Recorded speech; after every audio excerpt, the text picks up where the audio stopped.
here on stage, talking to all of you guys. I would have never imagined being here, sharing my past and present experiences. Now, the reason I'm saying this is because I would like to tell you something that very few people know about me, yet it has been an important part of my life.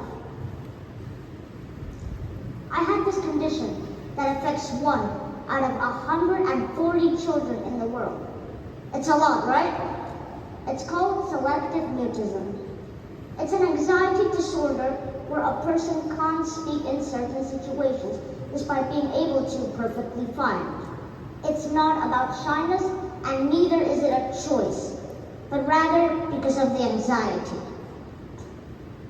My past experience with selective mutism has been quite terrifying.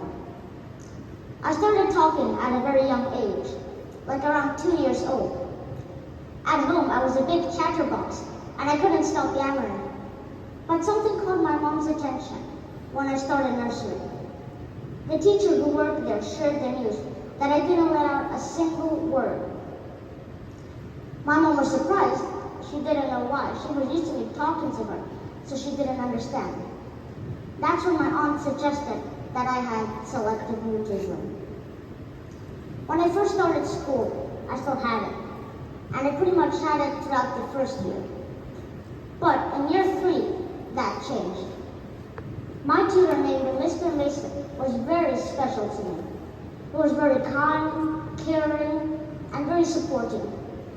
He made it his mission to end my selective mutism exactly that year. I was already talking to a therapist for a long time, and on March 26, 2019, with the help of my mom and them, I defeated it gloriously. Now, this story links very well to the theme, place. I was lucky to be at the right time and in the right place. I was also very extroverted when I had it. I really liked to interact with people and being friends with them. I've always been a social person. And when I had selective mutism, I was also part of the community. I belonged at school, at home, and everywhere I went. They accepted me, even with the condition. Some places did reject me, though. So I wish I can bring hope to children who are in the same situation as I was before. Now, this story was about my past, but now I want to talk about my present. As you can see, I'm in a wheelchair, and I'm proud to be in it. I've been like this for my entire life. I have this condition called Brooks syndrome. Fewer than 50 people in the world have it. It's a genetic disorder where bones are fragile, also combined with joint stiffness. Now, I want to talk about this as it's something we don't realize often. As George Orwell once said in Animal Farm, all animals are equal, but some are more equal than others. I give this quote a different point of view.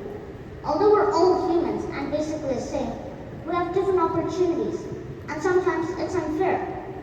Every time I visit a facility, I always have to consult with people if they have a ramp, an elevator, or even if they would allow me to go in.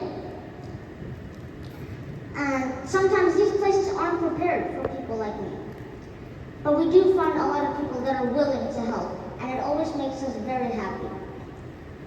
And while I still have Brooks syndrome, I was part of the society. But what makes a society modern and successful? An advanced society is one that not includes the majority, but also includes us all and gives us a voice. Everyone deserves to be included no matter what, and everyone should be treated equally. Now, I didn't choose to have selective mutism, and I didn't choose to have Brooks syndrome. This means I'm not responsible. They're only responsible for decisions you make freely or voluntarily. Now, I would like to end with a poem by Seni Senaviratne that links very well to the theme, place. People ask, where do you belong? I say, in the world.